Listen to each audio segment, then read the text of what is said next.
Praise the Lord. இன்னைக்கு இன்னைக்கு நம்ம ஒரு வசனத்தை பற்றி பார்க்கலாம். இந்த காலத்தில் வந்து ஒரு பெரிய சேலஞ்ச் என்ன அப்படின்னா, ஹஸ்பண்ட் அண்ட் ஒய்ஃபு ஒன்றா வாழ்கிறது, ஒரு குடும்பம் ஒன்றா வாழ்கிறது வந்து ரொம்ப பெரிய கஷ்டமாக இருக்குது. மெயினாக நான் வந்து என்ன சொல்கிறேன் அப்படின்னா, இப்போது சோஷியல் மீடியா எல்லாத்துலேயுமே வந்து சோஷியல் மீடியாவில் தான் எல்லாருமே வந்து இமோஷன்ஸை வந்து ஷேர் பண்ணுறாங்க. ஹஸ்பண்டு கூட ஒய்ஃப் கூட ஷேர் பண்ணுறதெல்லாம் வந்து இப்போ டைம் இல்லை. ஏன்னா வந்து எல்லாருமே சோஷியல் மீடியாவுக்கு அடிக்ட் ஆகிட்டாங்க. ஆனால் நம்ம வந்து பைபிள் பிரகாரம் நம்ம பார்த்தோம் அப்படின்னா, இப்போ வந்து நம்ம சில பேர் நம்ம நினைப்போம்ல, எனக்கு இந்த இதெல்லாம் வேண்டாம், எனக்கு வந்து எனக்காக ஒருத்தர் உயிரை கொடுத்துருக்காரு, நான் நல்லவளா கெட்டவளா, நான் பூமியில் பிறந்து நான் இதெல்லாம் செய்வேன், நான் இப்படியெல்லாம் நான் தப்பு பண்ணுவேன்னு தெரிஞ்சே ஒருத்தர் எனக்காக ஜீவனை கொடுத்துருக்காருன்னா அது ரொம்ப பெரிய விஷயம்தான். அப்படியாப்பட்ட ஒருத்தருக்கு பிரியமான வாழணும்னு நினைக்கிறவங்களுக்கு தான் இந்த ஒரு இது. ஏன்னா நிறைய பேர் சொல்லுவாங்க, உனக்காக நான் உயிரை இவர் வந்து கொடுத்துட்டு தான் பைபிளை தந்துட்டு போயிருக்காரு. லாஸ்ட் சொட்டு ரத்தம் வர கொடுத்துருக்காரு. அதனால இவருக்கு உண்மையா இருக்கிறனால தப்பு கிடையாது. இந்த இந்த உலகத்தில் ஸ்கூலுக்கு ஆஃபீஸ்க்கு நம்ம ஒர்க் பண்ணுற இடத்துக்கே எவ்வளவோ ரெஸ்ட்ரிக்ஷன் இருக்குது. இந்த யூனிஃபார்ம் போட்டால் இந்த ஸ்கூலோட ஸ்டூடெண்ட்டு, இந்த ட்ரெஸ் போட்டு தான் இவங்க டாக்டர், இந்த ட்ரெஸ் போட்டு நர்ஸ், இந்த ட்ரெஸ் போட்டால் இவங்க ஏதோ டீச்சர் போல். அது மாதிரி தான் நம்ம பரலோகத்துக்கு ட்ராவல் பண்ணும்போது நமக்குன்னு ஒரு அடையாளம் இருக்குது. அதான் பரிசுத்த ஆவியானவர். அப்போது பெயர் கிறிஸ்தவங்களாம் யாரும் இந்த காலத்தில் இருக்காதீங்க. ஏன்னா கடவுளுடைய வருகை வந்து ரொம்ப சீக்கிரமாக இருக்குது. முடிஞ்ச அளவுக்கு யாருமே இந்த உலகத்தில் வந்து பர்ஃபெக்டான ஒரு ஹியூமன் பீயிங் கிடையாது. எல்லாருமே வந்து நம்ம முயற்சி பண்ணுவோம், ட்ரை பண்ணலாம். ஏன்னா இந்த உலகத்தில் மாயை இப்போ ரொம்ப கூடிருச்சு. பைபிள் வசனங்களை யாருமே வந்து அது அது வந்து என்ன சொல்கிறது, பைபிள் வசனங்களை யாருமே வந்து ஃபாலோ பண்ணுறோன்ற ஆசை வந்து அவ்வளோவா இல்லை. பிரத்யேகிச்சு இந்த யங்ஸ்டர்ஸ்க்கு அவங்க அதை கூட ஒரு செலிப்ரேஷன் ஆக்கிட்டாங்க. அதில் கூட சந்தோஷமாக இருக்கிற வசனங்களை தான் ஏற்றுக்கிறதே தவிர, இந்த என்ன சொல், நீயும் இயேசு கிறிஸ்துவுக்கு நல்ல போர் சேவகனாய் தீங்கடுபவி அப்படின்னா அதெல்லாம் யாரும் ஏற்றுக்கிற மாட்டாங்க. கர்த்தர் உங்களை ஆசீர்வதிக்கிறாரு, ஏசப்பா உங்களை நேசிக்கிறாரு, அவர் உன்னை தேய்ச்சிடாரு. இப்போ தான் ஒருத்தர் ஒரு பாவம் செஞ்சுருப்பான், செஞ்சுட்டு ஒய்ஃபுக்கு தெரியாமல் கள்ள தொடர்பில் இருந்திருப்பாரு. அவர் அந்த வசனத்தை கர்த்தர் ஒன்று நேசிக்கிறாரு. நல்லவங்க வந்து அதை புரிஞ்சு, ஐயோ நான் அப்படி தப்பு பண்ணுறேன், ஒருத்தர் என்னை நேசிக்கிறாருன்னு சொல்லி ஏற்றுக்குருவாங்க. சில பேர் என்ன பண்ணுவாங்கன்னா, அதான் ஏசப்பா இருக்கார்ல, இன்னொருத்தரை கூட தப்பு பண்ணிக்கிறலாம். அதுலேயே வசனம் இருக்குது, கிருபை பெரும்படிக்கு பாவத்தில் நிலை நிற்கிறது தப்பு. இம்மைக்குரிய ஆசீர்வாதத்துக்காக மட்டும் ஏசப்பாவை பின்பற்றுறது, உங்களை விட பாவத்துக்குரியவங்க யாருமே இல்லை அப்படின்னு பைபிள் வசனம் சொல்லுது. அதனால வந்து மனைவிகளே உங்கள் பெற்றோருக்கு கர்த்தருக்குள் மனைவிகளே இல்லை, பிள்ளைகளே உங்கள் பெற்றோருக்கு கர்த்தருக்குள் கீழ்ப்படிங்கள், இது நியாயம். அதனால அம்மா அப்பா என்ன சொன்னாலும் அதை நம்ம வந்து அக்செப்ட் பண்ணக்கூடாது. அது கர்த்தருக்குள்ளே இருக்குதா அப்படின்னு வந்து நம்ம பார்க்கணும். எந்த விஷயத்தையுமே வந்து கர்த்தருக்குள்ளே இருக்குதா அப்படின்னு பார்க்கணும். அது மாதிரி கணவன்மார்களே உங்கள் மனைவியில் அன்பு கூறுங்கள்.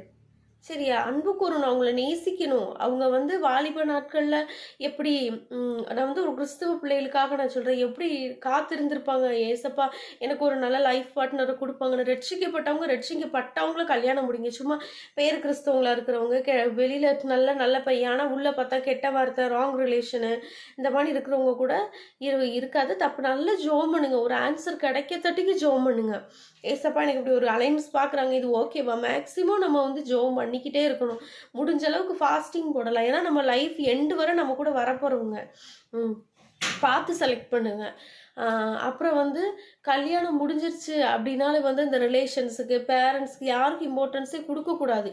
ஏன் அப்படின்னா வந்து அந்த கணவன் மனைவி தான் ஒரே சரீரம். அவங்க ரெண்டு பேரும் வேற வேற சிச்சுவேஷனில் வளர்ந்து வந்தவங்க. ஒருத்தருக்குள்ள குறை இருக்கு, அதை அவங்கவுங்க தீர்த்துக்கிடுவாங்க. ஏன்னா அவங்க பிடிச்சிதானே கல்யாணம் முடிச்சாங்க. அவங்களுக்கு தெரியும், அவங்களுக்கு ஏசப்பா இவங்களுக்கு இவங்க நியமிச்சிட்டாங்கன்னா அவங்களுக்குள்ள ஒரு அறிவு வச்சிருப்பாரு. அவங்களுக்கு ரெண்டு பேத்துக்குள்ள ஒரு குணங்கள் இருக்கும். அதை போய்கிட்டு நீ தானே பார்த்து கல்யாணம் முடிச்சு, நீ வந்து பஞ்சாயத்து பண்ணு, அப்படி கிறிஸ்துவ குடும்பத்துக்கு வந்து அது அழகு கிடையாது. ஆமாம். அப்புறம் வந்து மாமியார் மாமனார் வந்து பிள்ளைகளை வாழ விடணும், தனியாக அவங்கள வாழ விடணும். நல்ல மாமனார் மாமியார்னா ஓகே, அவங்க ரட்சிக்கப்பட்டிருக்காங்க, அபிஷேகம் பெற்றிருக்காங்கன்னா ஓகே. அவங்க கூட நம்ம தைரியமா வாழலாம். ஒரு உலக பிரகாரமான ஒருத்தவங்கள்ட்ட போய் மாட்டிக்கிட்டு முழிக்கிறது ரொம்ப கஷ்டமான ஒரு விஷயம். நமக்கு ஏசப்பா குடுத்திருக்கிற ஒருத்தருக்காக ஜெபம் பண்ணி ரட்சிக்கப்பட வச்சு, நம்ம வந்து கொண்டு வரணும். அதுதான் நம்மளோட பொறுப்பு. ம். தப்பு பண்றவங்க பண்ணட்டும். ஏசப்பா அதுக்குள்ள நியாய தீர்ப்பு குடுப்பாரு. பைபிள் என்ன போட்டிருக்கு? நேசிக்கணும். நகோமி வந்து ரூத்த நேசிச்சாங்கன்னா, அது அவங்களுடைய சூழ்நிலை. ரூத் வந்து மாமியார்ட்ட என்ன சொன்னாங்க, நான் உங்கள விடாம பற்றிக் கொள்ளுவேன். Okay accepted. அந்த சூழ்நிலையில அவங்க அப்படி சொன்னாங்க. அதுக்காக இந்த காலத்துல மாமியார் வந்து வீட்டுக்காரர் கூட இருக்க விட மாட்றாங்க. சந்தோஷமா இருக்க விடாம, ஹஸ்பண்ட வந்து இமோஷனலா ஹராஸ்மென்ட் பண்றாங்கன்னு வச்சுக்குருவோமே. நான் ரொம்ப கஷ்டப்பட்டு உன்ன வளர்த்தேன். உங்க அப்பா என்ன அப்படி செய்வாரு, இப்படி செய்வாரு. நான் கஷ்டப்பட்டு உன்ன வளர்த்தேன்னு சொல்லி, நீ அவ கூட இருக்காத. இப்போ பேத்திய தூக்கிட்டு வந்துரு. அப்படி இமோஷனலா ஹராஸ் பண்ற ஒரு அம்மா கூட எதுக்கு இருக்கணும்? அப்படி பைபிள்ல போட்டிருக்குதா? ஹஸ்பண்ட் கூட இருக்காத, நீ வந்து மாமியார கூடுது அப்படி கிடையாது. நேசிக்கணும். அவ்வளோதான். அதுக்காக பழைய காலத்துல உனக்கு மாமியார் இல்லாம புருஷன் அப்படி தவறெல்லாம் பேசாதீங்க. இந்த காலம் இவ்வளவோ மாறிடுச்சு. டீசென்ட்டான உள்ள காரியங்கள நம்ம எடுத்துக்கிறணும். ம். எதுக்கு வெளியில வந்து நான் டபுள் டிகிரி நான் எதுவுமே கிடையாது. நம்மள நம்பி வந்த பொண்ண வந்து எந்த பிரச்சனையும் இல்லாம நல்லபடியா வச்சு வாழ வைக்கணும். அத விட்டுட்டு அப்படி இல்லன்னா நீங்க கிறிஸ்துவ பிள்ளைங்களே முடிக்காதீங்க. உங்களுக்கு தெரிஞ்சவன உலக பிரகாரமான இருக்க பிள்ளைகள வந்து கல்யாணம் முடிச்சுட்டு சந்தோஷமா இருங்க. கிறிஸ்துவங்க ரட்சிக்கப்பட்ட ஒருத்தவங்களுக்குள்ள வந்து ஏசப்பாவுடைய அன்பு இருக்கும். அவருடைய வசனம் உள்ள விதைக்கப்பட்டிருக்கும். அப்போ வந்து அவங்க அப்படி உள்ள ஒரு ஹஸ்பண்ட தான் அவங்க எதிர்பார்த்து இருப்பாங்க. நான் ரொம்ப நல்லவன், நான் ரொம்ப நல்ல பையன், நல்ல பையன், நல்ல பையன்னு சொல்லி உள்ள எல்லா ரவுடித்தனத்தையும் மனசுக்குள்ள வச்சுட்டு, எல்லாம் உள்ள வந்து பார்க்கும்போது தான் தெரியும். ஐயோ! இது இவ்வளோ ஆழமான இப்போ ஒரு வீச்சம் எடுக்கிற அதான் பைபிள்ல வசனம் இருக்குல்ல. அ அவர்களுடைய இருதயம் அவங்களோட நாவு வந்து நல்லா இருக்கு. ஆனா அவங்களுடைய இருதயம் திறக்கப்பட்ட பிரேத குழி. சங்கீதம் 5ல வரும். ம். அப்போ அப்படி இருக்கிற ஒரு பிரேத குழி வந்து எவ்வளோ ஸ்மெல்லா இருக்கும். ஒரு வீச்ச எவ்வளோ ஒரு பேட் அது மாதிரி இருக்கும் சிலரோட லைஃப். அதனால லைஃப் பார்ட்னரை தேர்ந்தெடுக்கும்போது கவனமா யாராலையும் வந்து பெர்ஃபெக்ட்டான ஒரு கிறிஸ்டியன் லைஃப் ஒரு மேரிட் லைஃப் லீட் பண்ண முடியாது. அதுக்காக அவங்கள வேதனைப்படுத்துகிற வார்த்தைகள பேசாதீங்க. உங்களுக்கு ஒரு குறை இருந்தா அவங்களுக்கு ஒரு குறை இருக்கும்.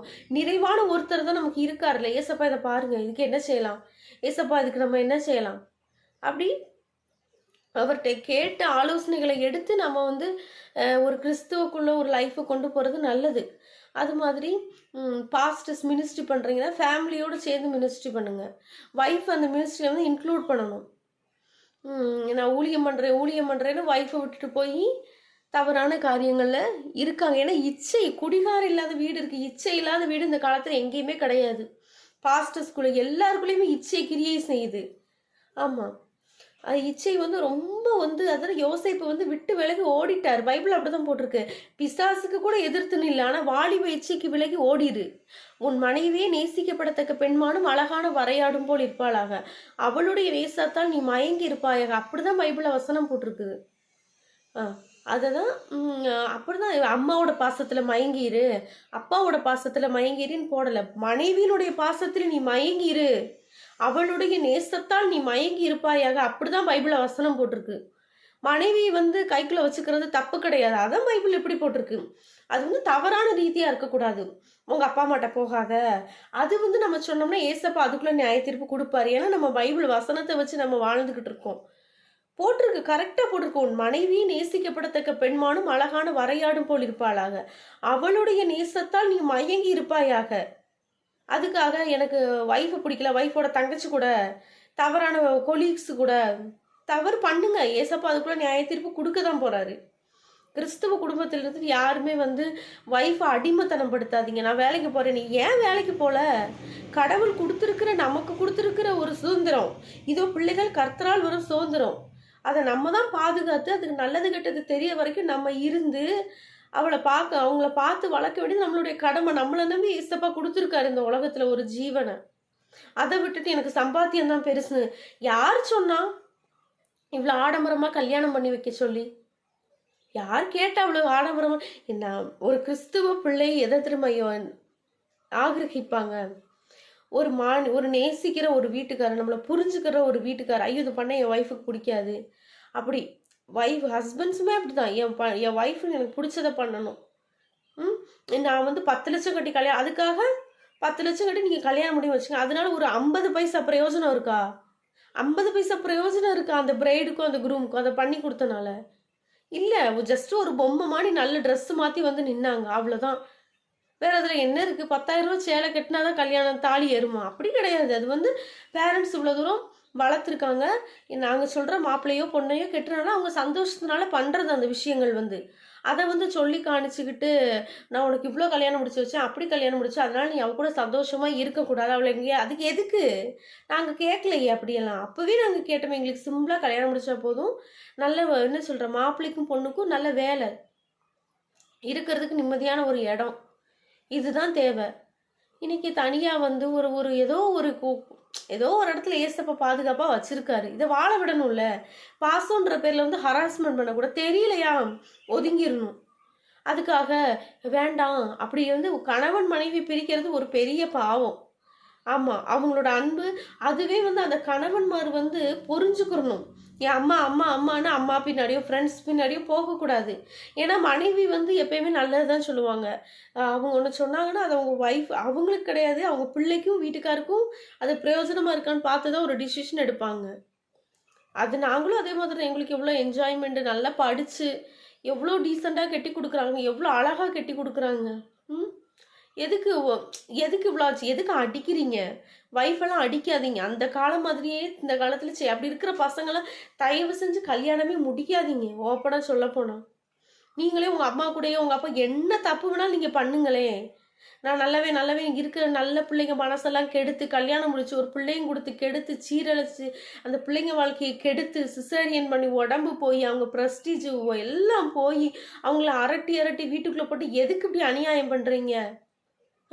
உங்களுக்கு வந்து இப்படி அவுத்து விட்ட மாடுமானு தெரியணும். ஒரு ரெஸ்ட்ரிக்ஷன் இருக்கக்கூடாது. நான் கல்யாணமே முடிக்காதுன்றேன். கல்யாணம் முடிச்சு ஒரு பிள்ளைய கொடுத்ததுக்கப்புறம் நீ போய் 10 வருஷம் உங்கள் அம்மா விட்டு பிரிஞ்சுட்டு 10 வருஷம் உங்கள் அம்மா வீட்டில் பிரிஞ்சுட்டு வா. இதெல்லாம் எவ்வளோ தவறான ஒரு காரியம். இப்படியெல்லாம் பைபிள் படிக்கிற பிள்ளைங்க கிறிஸ்துவன்ற பேரை வச்சுட்டு இப்படி பண்ணாதீங்க. ரவுடின்னு சொல்லி பிரிஞ்சு போயிருங்க. நல்ல பிள்ளைங்க வாழ்க்கையை கெடுக்காதீங்க. அதே மாதிரி ஒரு மெயினான விஷயம் என்னென்னா அடுத்தவங்களோட ஹஸ்பண்ட்ஸுக்கு அட்வைஸ் பண்ணாதீங்க, அடுத்தவங்களோட ஒய்ஃபுக்கு அட்வைஸ் பண்ணாதீங்க. அவங்க 2 பேரும் தான் குடும்பம். இப்போ நானே இருக்கேன், வேற ஒரு பையன் வந்து என்கிட்ட சொல்கிறான், நீ எவ்வளோ அழகாக இருந்த, உன் ஹஸ்பண்டு சரியில்லை, உன்னை அவனுக்கு நேசிக்க தெரியல அப்படின்ட்டு நான் அந்த ஃப்ரெண்டு கூட நான் பேசினோம்னா நான் தான் முட்டாளு. என்னைக்கா இருந்தாலும் அந்த பல நாள் திருடன் ஒரு நாள் அகப்படுவான். அதுக்கும் பைபிளில் ஒரு வசனம் இருக்குது, நான் சொல்கிறேன் வர்ற வீடியோவில். அவன் பல நாள் திருடன் ஒரு நாள் அகப்படுவான்ற மாதிரி நம்ம வந்து பாவத்திலே நிலைத்திருந்தாலும் நம்ம செத்து தான் போவோம். நீதி மட்டும் தான் என்றைக்குமே நிலச்சிருக்கும். எப்போ பார்த்தாலும் ஒய்ஃபை மருமகளை குறைச்சி எதுக்கு பேசுகிறீங்க? அவங்களுக்குன்னு முடிச்சு கொடுத்துட்டு அவங்க இருந்துக்கிருவாங்க. யாருமே தாங்கவும் வேண்டாம், குறை சொல்லவும் வேண்டாம். நான் வந்து நல்ல பிள்ளைகளுக்காக சொல்கிறேன். ஒரு மாதிரி இரிட்டேட் பண்ணுறது, ஒரு மாதிரி எதுக்கு? அதுக்கு வராமலே இருக்கலாம்ல. வந்தால் என்னம்மா ஒரு சொந்த மகளை மாதிரி கூட நேசிக்க வேண்டாம், மருமகளாக நேசிச்சா போதும். தயவு செஞ்சு நான் சொல்கிறேன், எந்த கிறிஸ்துவம் அப்படின்ற பேரை வச்சுட்டு ஒய்ஃபை அடிக்கிறது, கெட்ட வார்த்தையில் திட்டுறது, நான் நல்லவே வெளியில் போர்டு காணிச்சிடுறது, பாவத்தெல்லாம் பண்ணாதீங்க. நான் எதுக்கு இப்படி வீடியோ நான் போட்டேன் அப்படின்னா, சோஷியல் மீடியாவில் எவ்வளவோ நல்ல விஷயங்கள் இருக்குது. யூடியூப்பில் எஃபிலனாலும் இப்போ தெரியாத லாங்குவேஜ் படிச்சுக்கலாம், தெரியாத ஒரு விஷயத்த நம்ம தெரிஞ்சுக்கலாம். இப்போ வந்து பிள்ளைக்கு ஒரு வயிறு வலி, ஒரு முடியலை, உடனே யூடியூப்பை தட்டினா வந்துடுது. இந்த ஜலதோஷத்துக்கு இதை பண்ணுங்கள், இந்த முடி உதிருதா இதை போடுங்க, யாராச்சும் ஒரு இன்ஃபர்மேஷன் கொடுத்துட்றாங்க. பொய்யானவங்க இருக்காங்க, தப்பு, அதெல்லாம் பற்றி நான் சொல்ல வரல. அதனால ரொம்ப கவனமாக இருங்க. கிறிஸ்துவ குடும்பத்தில் இருக்கவங்க எல்லாரும் ஏசப்பா ஒரு நாள் நியாய தீர்ப்பு கொடுப்பாரு.